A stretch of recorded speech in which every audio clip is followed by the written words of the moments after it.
ओम नमः सिद्धेभ्यः। ओम नमः सिद्धेभ्यः। ओम नमः सिद्धेभ्यः। नमो अरिहन्ताणं नमो सिद्धाणं नमो आयर्याणं नमो वज्रायाणं नमो लोहे सुवसाहुणं एषो पञ्चनमो यारो सौवपावपणाशनो मङ्गलाणं च सौवेशिं परमं हवै मङ्गलं परमं हवै मङ्गलं। जय गुरु पंच परमेष्ठी भगवान की, 2400 तीर्थंकर भगवान की, एलोरा के मूल नायक देवाधिदेव श्री पार्श्वनाथ भगवान की, चारित्र चक्रवर्ती आचार्य श्री शांति सागर जी महाराज की, गुरु नाम गुरु आचार्य श्री ज्ञान सागर जी महाराज की, परम पूज्य आचार्य गुरुवर श्री विद्यासागर जी महाराज की, आचार्य श्री समय सागर जी महाराज की, निर्यापक श्री नियम सागर जी महाराज की, महापर्व की, वैयावृत्य करण भावना की, परम पूज्य अभिनंदन सागर जी महाराज की जय। नमोस्तु नमोस्तु। 16 कारण पर्व में आज की भावना का नाम है वैयावृत्य करण भावना। वैयावृत्ति इस शब्द से प्राय करके सभी लोग परिचित हैं।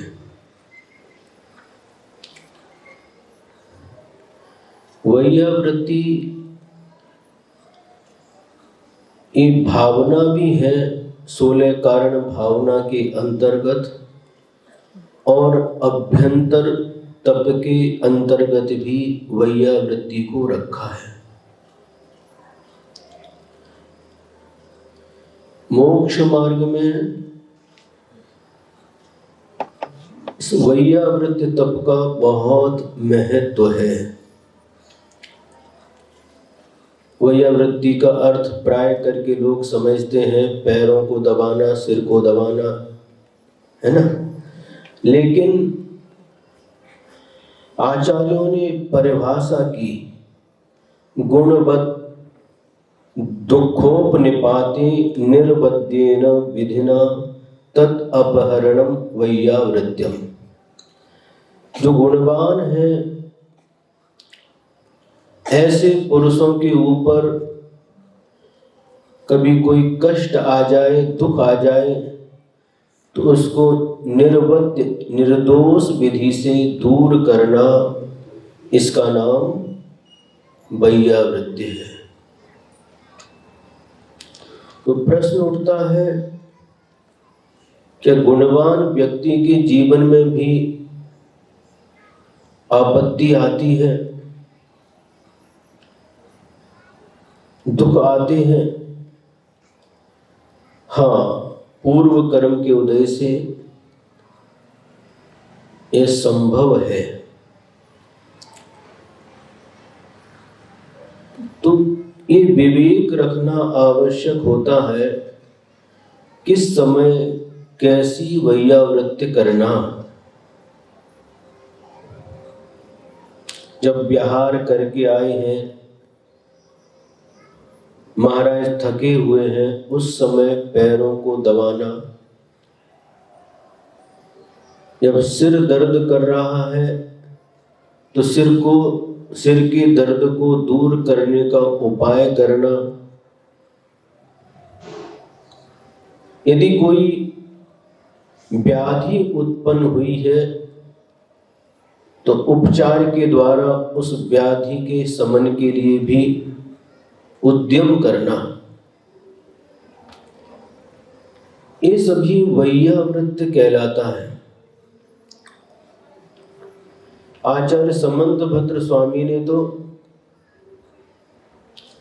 दानम वैयावृत्यम ऐसा शब्द का उपयोग किया है। दान ही वैयावृत्ति है। दान के 4 भेद होते हैं, आहार दान, औषधि दान, अभय दान और ज्ञान दान। लेकिन समंतभद्र स्वामी ने आहार दान, औषधि दान, उपकरण दान और आवास दान, इस प्रकार से 4 भेद किए हैं। माने एक दान ही वैयावृत्य है।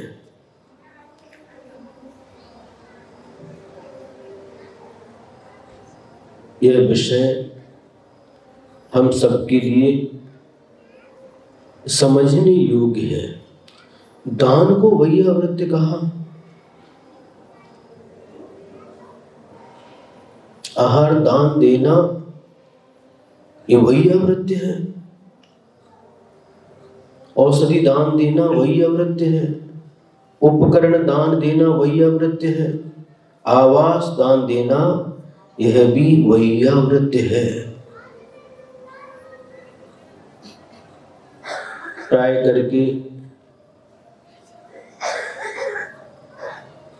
महिलाएं कहती हैं कि हमें वैयावृत्ति का लाभ नहीं मिलता, पुरुष पर्याय प्राप्त हो ताकि हमें भी वैयावृत्ति का लाभ मिले।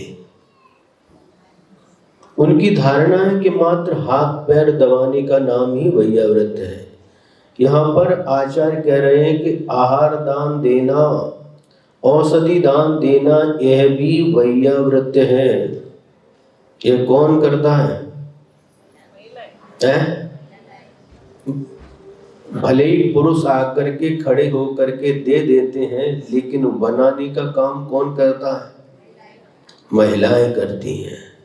और जो वैयावृत्ति महिलाएं कर सकती हैं वह पुरुष नहीं कर सकते,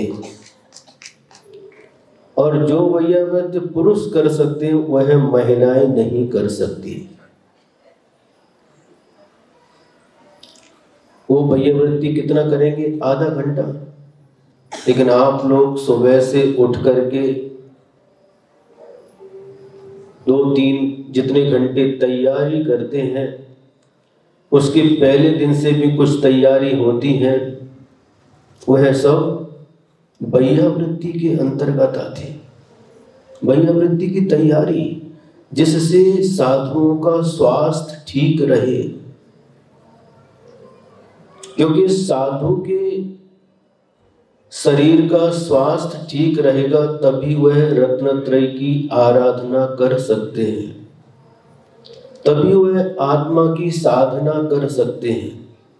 ये वैयावृत्ति किसका काम है? इसके लिए बहुत बातों की हमें सावधानी रखने की आवश्यकता होती है। आज भयानक बीमारियां फैल रही हैं, और पहले हम सुनते थे कि जो तंबाकू खाते हैं, सिगरेट पीते हैं, दारू पीते हैं, बीड़ी पीते हैं, उनको कैंसर होता है। लेकिन आज हम देख रहे हैं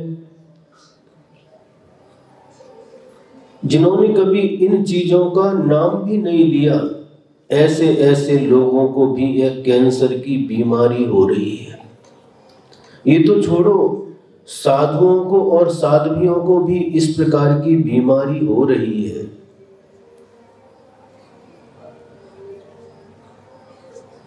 चिन्मय सागर जी महाराज है, इसी रोग से ग्रसित होकर के उनका समाधि मरण हो गया। संघ में 4-5 आर्यकाएं, उनको भी यह रोग हो गया, और भी कई साधुओं को यह रोग हो गया। इसका कारण क्या है? आहार दान देकर के वैयावृत्ति करना है, लेकिन इतना पवित्र, इतना शुद्ध आहार साधु ग्रहण करते हैं, फिर उनको कैंसर क्यों होता है? इसका कारण क्या है? ये हम लोगों को विचार करना चाहिए। आज बाजार में जो सब्जियां हैं, फल हैं, इस प्रकार के मिलते हैं जो प्राकृतिक रूप से नहीं पकते, उन्हें कृत्रिम रूप से केमिकल आदि के द्वारा पकाया जाता है। हमने सुना है केले रहते हैं और एक बकेट में पानी में कुछ केमिकल डालते हैं, उसको डाल के रखते, पक जाता है, पीला हो जाता है। जिंदूर से बिहार कर करके जब जालना की तरफ आ रहे थे तो बीच में एक मंठा नाम का गांव था। वहां पर देखा उस समय आम का ट्रक खड़ा था और आम के ऊपर कुछ लगा रहे थे। क्या कर रहे हैं ये लोग? महाराज ये पाउडर लगा रहे हैं। अच्छा, अभी तक तो हमने सुना था कि लोग मुंह पर पाउडर लगाते हैं, ये आम को भी पाउडर लगा रहे हैं। हाँ महाराज, ये कोई क्या नाम लिया था, मैं नाम याद नहीं, ये इसलिए लगा रहे कि जल्दी पक जाए।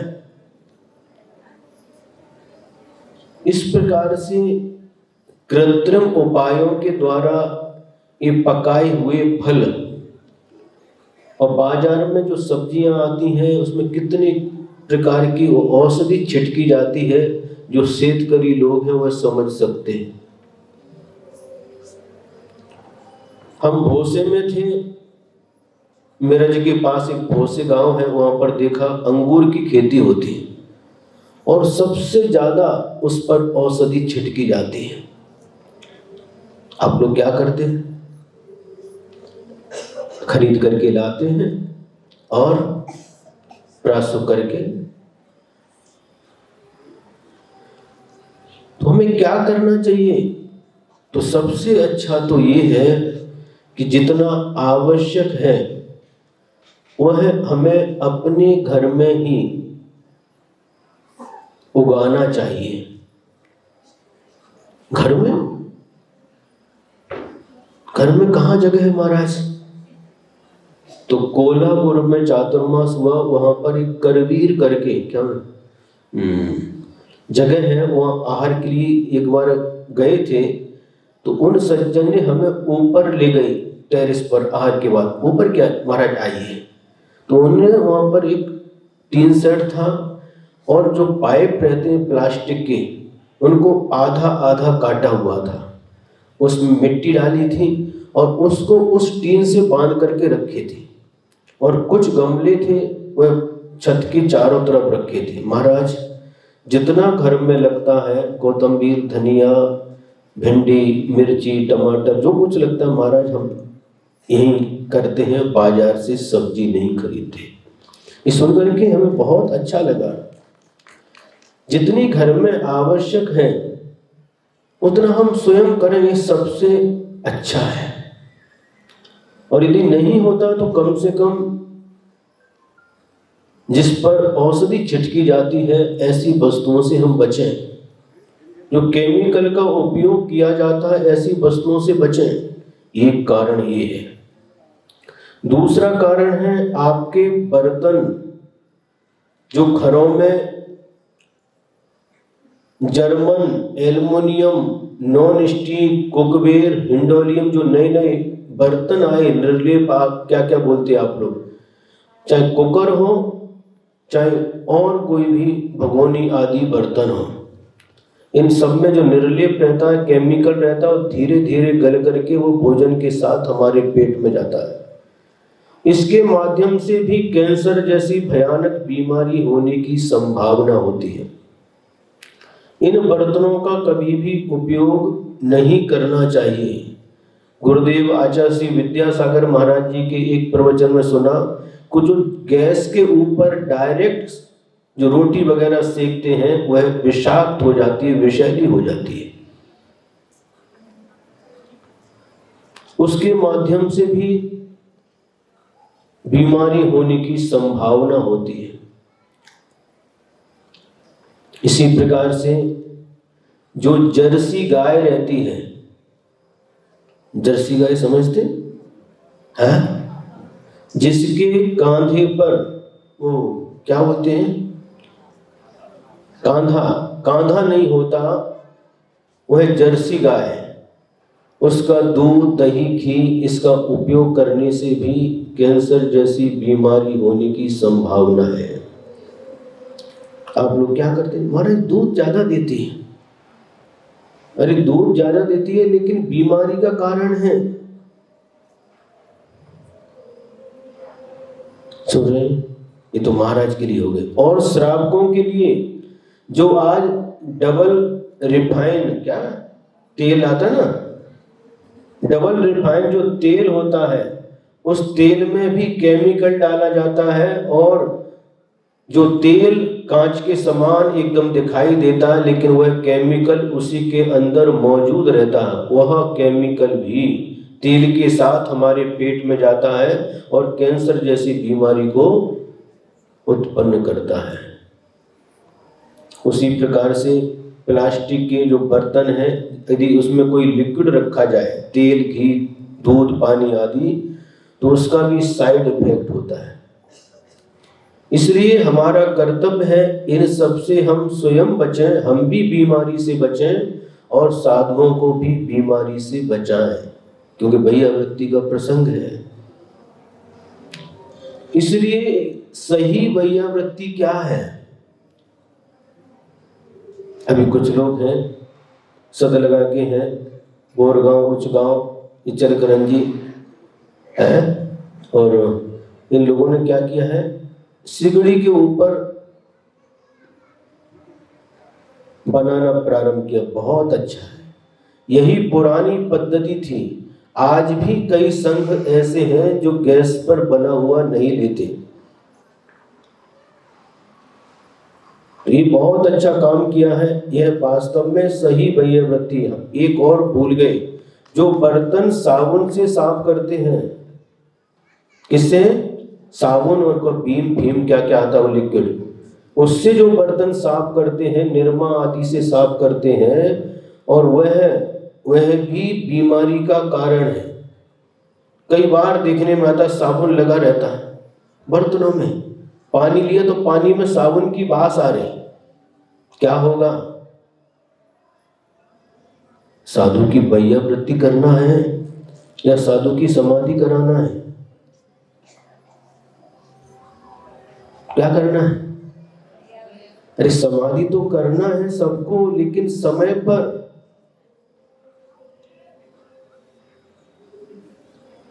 पहले के लोग कितने अच्छे थे, ये बीमारी सुनते थे, कितने स्वस्थ रहते थे, राख से बर्तन साफ करते थे।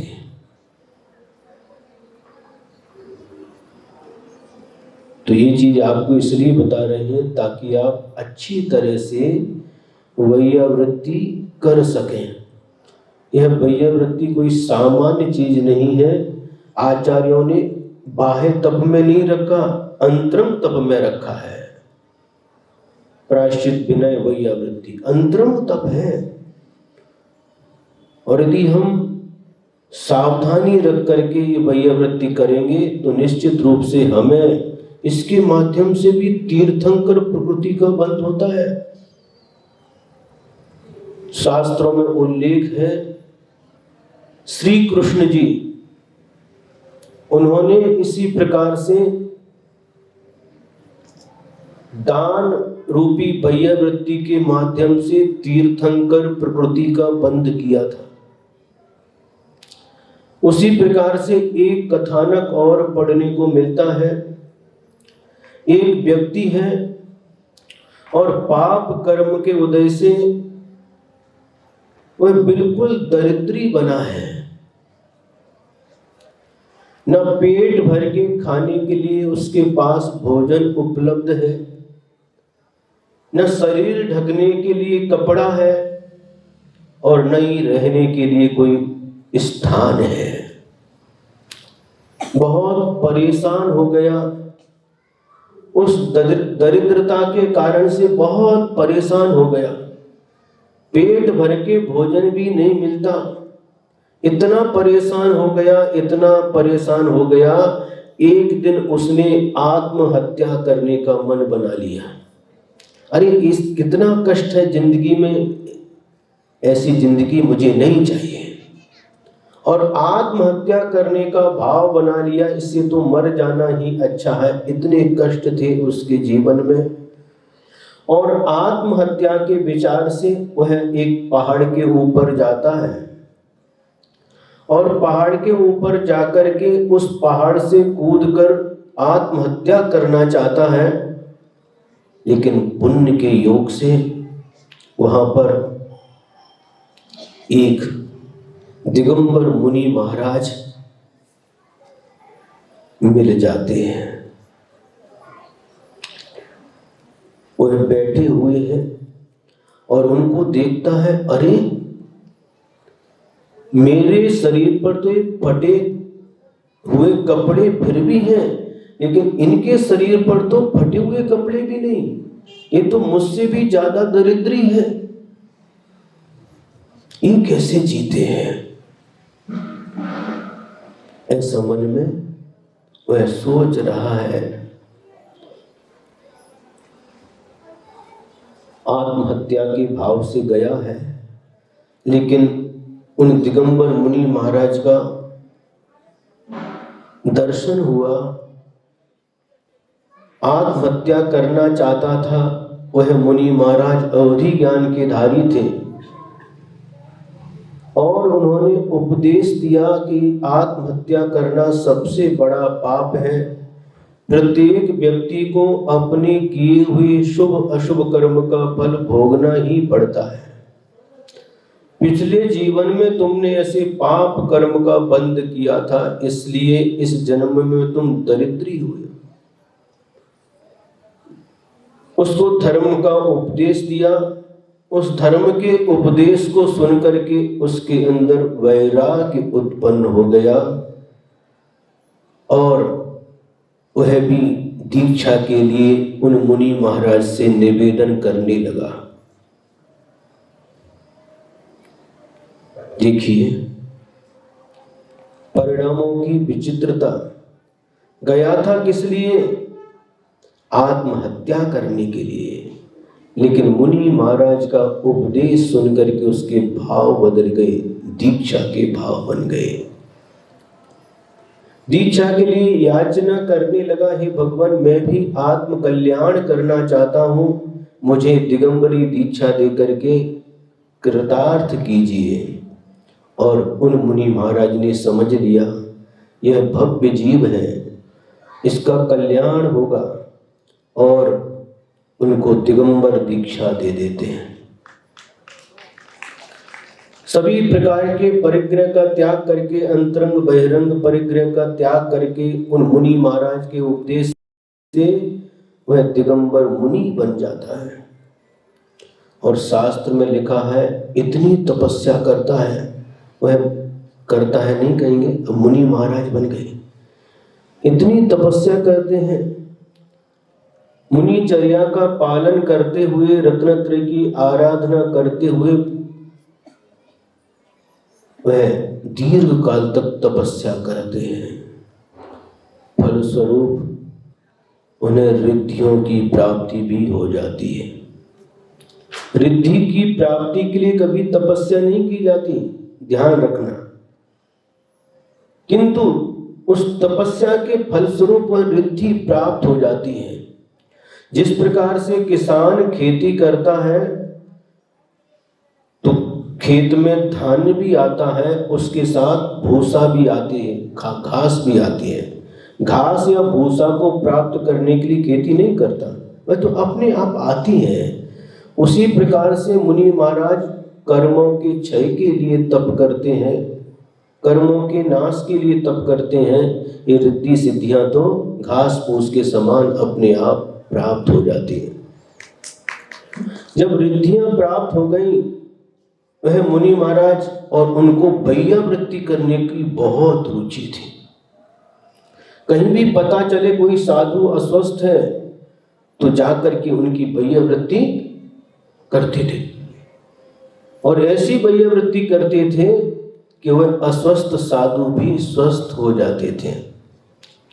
शास्त्र में उल्लेख है, इसी बैया वृत्ति के निमित्त से उन्होंने भी तीर्थंकर प्रकृति का बंध किया। और शायद उनका नाम, जहाँ तक मुझे स्मरण में है, नंदीसेन नाम आता है। तो ये देखिए क्या महिमा है इस वैयावृत्ति की।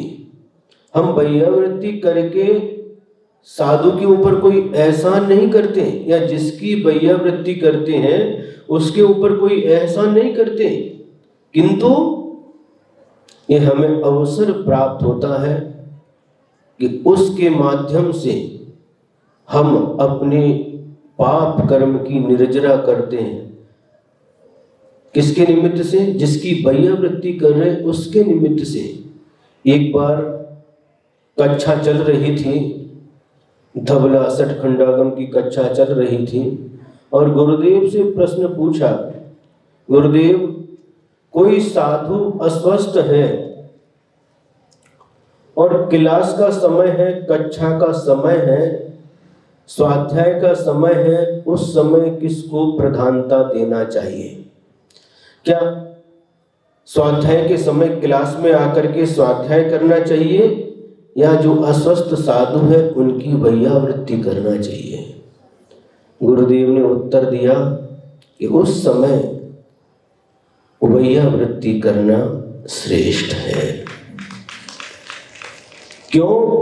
कि स्वाध्याय तो आप स्वयं करोगे, लेकिन यदि वैयावृत्ति करोगे तो वह साधु स्वस्थ हो जाएगा और वह भी स्वाध्याय के योग्य बन जाएगा। स्वाध्याय करोगे तो आप अकेले करोगे, लेकिन यदि वैयावृत्ति करोगे तो यह भी आपका वैयावृत्त तप भी होगा और उस साधु के लिए भी उपकार होगा।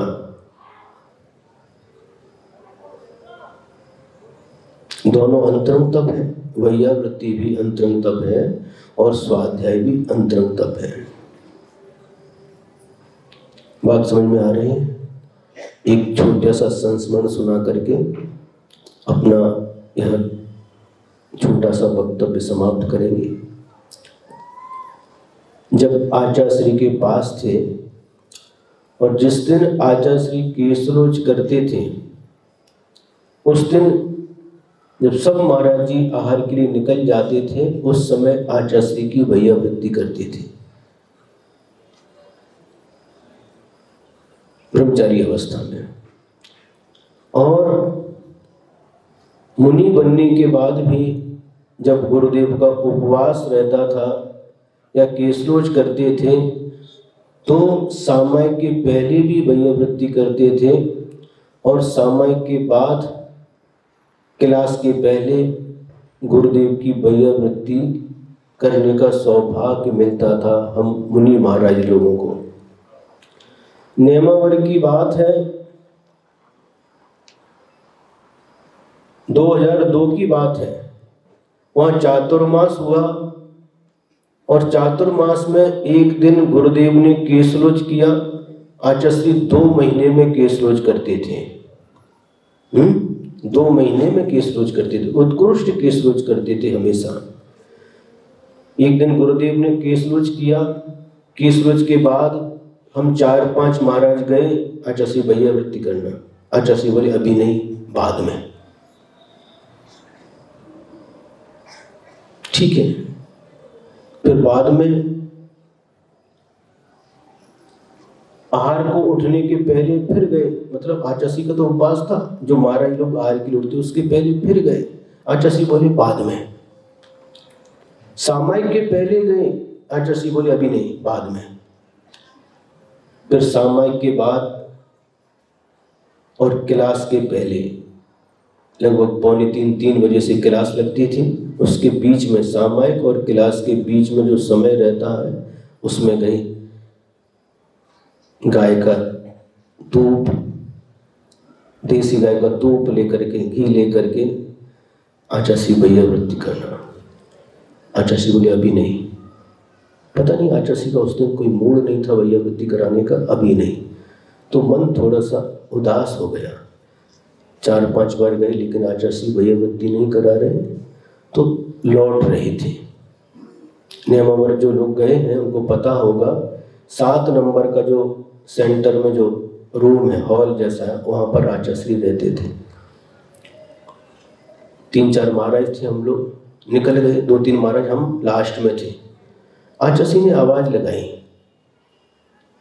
अभिनंदन सागर जी देख के पीछे मुड़ के देखा, जी आचार्य श्री, बुलाओ सभी महाराज को, जो महाराज आए सबको बुला लो। तो 2-3 महाराज और थे, अजित सागर जी थे, और भी महाराज थे, बुला लिया। और आचार्य सिंह ने पैर फैला लिए और सिर पर और पैर के तलवों में घी लगा करके वैयावृत्ति प्रारंभ कर दी। हम लोग प्रसन्न हो गए।